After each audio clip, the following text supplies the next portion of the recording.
Olá! Hoje a gente vai mergulhar num assunto que faz parte do dia a dia de todo trabalhador, mas que, vamos combinar, é um universo de siglas e regras que às vezes parece bem complicado. Higiene e segurança no trabalho.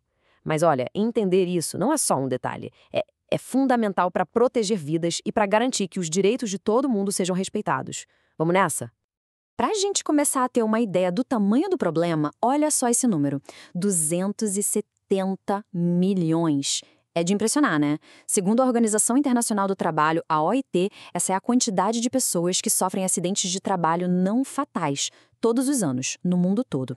Esse número já mostra de cara que segurança no trabalho não é um luxo, é uma questão de saúde pública global. E por que o Brasil leva esse assunto tão a sério hoje em dia? A resposta, infelizmente, está no nosso passado. Essa frase na tela mostra uma realidade muito dura dos anos 70. O Brasil ser campeão mundial em acidente de trabalho. Que título terrível, né? Foi essa estatística trágica que serviu de alerta e impulsionou o país a criar as leis e as normas tão robustas que a gente tem hoje. E é muito importante lembrar que a gente não está falando só de números. Por trás de cada estatística tem uma pessoa, tem uma história de vida. Um exemplo disso, que ficou muito conhecido, é do ex-presidente Lula. Ele perdeu um dedo num acidente de trabalho, lá na época em que era metalúrgico. Esse caso ajuda a humanizar a questão, a nos mostrar que um acidente pode acontecer com qualquer um, em qualquer profissão, e que as consequências podem durar para sempre. E além do custo humano, que é o mais trágico de todos, tem também um impacto econômico gigantesco. Olha só, a falta de segurança custa caro, muito caro. Acidentes e doenças do trabalho chegam a comprometer 4% de todo o PIB mundial.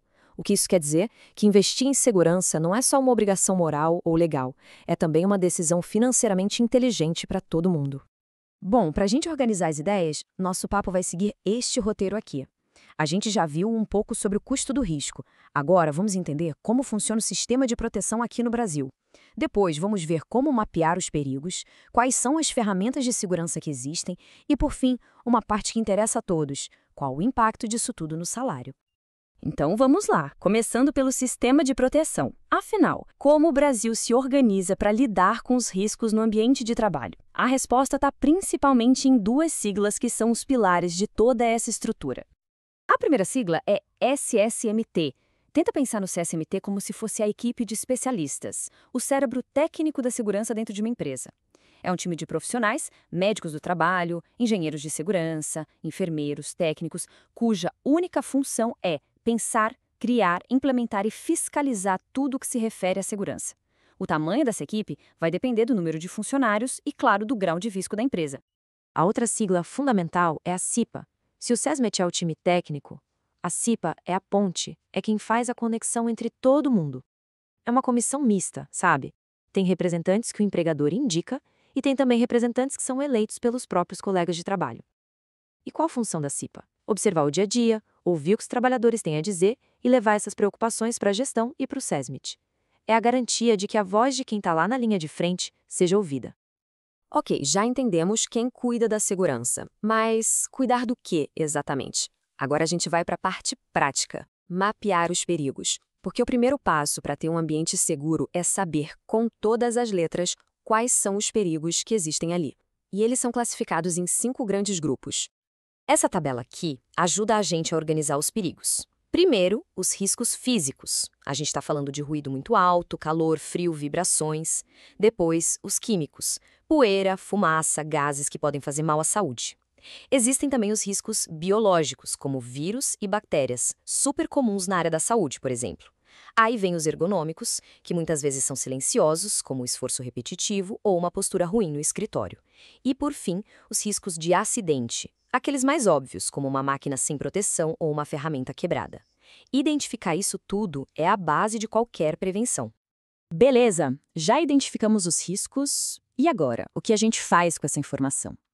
É aí que entram as ferramentas de segurança.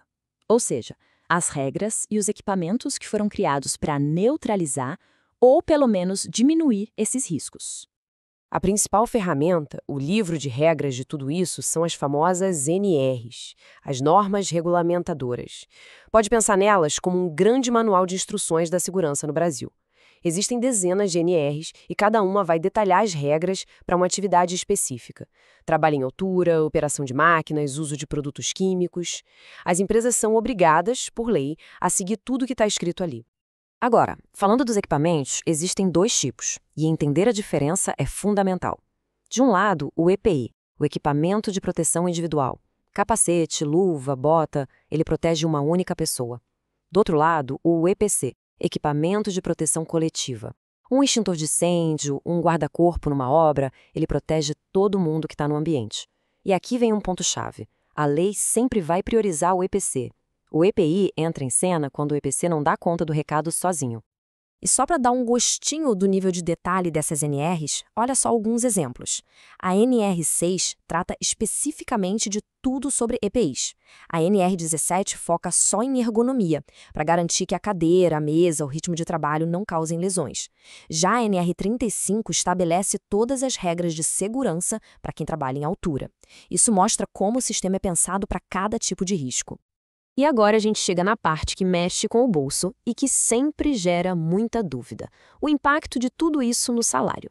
Porque a lógica é a seguinte: se uma empresa não consegue eliminar totalmente um risco, ela precisa compensar o trabalhador financeiramente por essa exposição. E aí que entram os adicionais. Existem dois adicionais principais: insalubridade e periculosidade. Parecem a mesma coisa, mas não são, e a diferença é crucial. A insalubridade é sobre a exposição contínua a algo que vai prejudicando a saúde aos poucos, com o tempo. Pensa num ruído constante, por exemplo. O dano é progressivo. Já a periculosidade é sobre um risco imediato, grave, um risco de vida. Alguém que trabalha com explosivos ou eletricidade de alta tensão. O dano, se acontecer, pode ser instantâneo. E como isso vira dinheiro na prática? Essa tabela resume bem. No caso da periculosidade, o adicional é sempre de 30%, calculado sobre o salário base do trabalhador. Já a insalubridade tem 3 níveis: 10%, 20% ou 40%. Mas, atenção aqui, esse é um detalhe muito importante. O cálculo é feito sobre o salário mínimo e não sobre o salário da pessoa. Essa diferença na base de cálculo muda tudo no valor final. E para a gente fechar a conta do salário, é sempre bom lembrar de outros 2 itens que estão lá no Olerite. Primeiro, o FGTS. Lembrando que isso não é um desconto, é um depósito que a empresa faz numa conta correspondente a 8% da remuneração. E o Vale Transporte, que é um benefício para o deslocamento. E claro, depois de somar todos os ganhos, vem os descontos obrigatórios, principalmente o INSS e o Imposto de Renda. O que sobra de tudo isso é o famoso salário líquido, o que de fato vai para o bolso.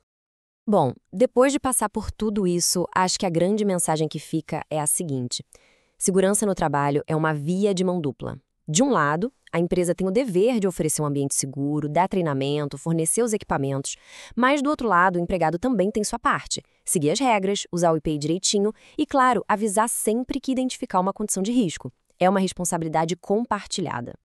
E para fechar, fica essa reflexão para a gente levar. No nosso ambiente de trabalho, será que os riscos estão sendo bem gerenciados? Será que os direitos estão sendo respeitados? Conhecer essas regras não é só teoria, é uma ferramenta muito poderosa para a gente garantir a nossa segurança e os nossos direitos. Afinal, a informação é sempre o primeiro passo para a prevenção. Obrigado pela companhia.